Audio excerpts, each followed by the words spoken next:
wala ka pang speaker sa bahay or gusto mo ng bagong upgrade, ito na talaga yung hindi ka bibiguin. Check nyo tong Bluetooth speaker from Goodoo. Talaga namang ang ganda ng design at ang sosyal tingnan. Tapos meron na rin tong kasamang mic. Pwede mo din palitan yung mode, may equalizer settings at isa pa, ang ganda ng RGB lights. Sobrang aesthetic, lalo na paggabi. At ito naman yung mga saksakan niya sa likod. Pwede ka dyan maglagay ng USB at Type-C na siya. At grabe yung bass nito, dumadagundong.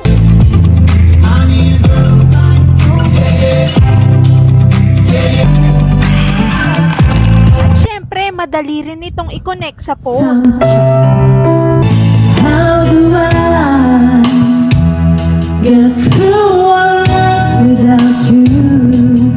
If I have to live without you, and tell me now, how do I live without you? I want to know just once. Could I find a way to find a back and cry? O diba, naging singer ako bigla? May strap nga rin pala to. Perfect dalhin kahit saan ka magpunta.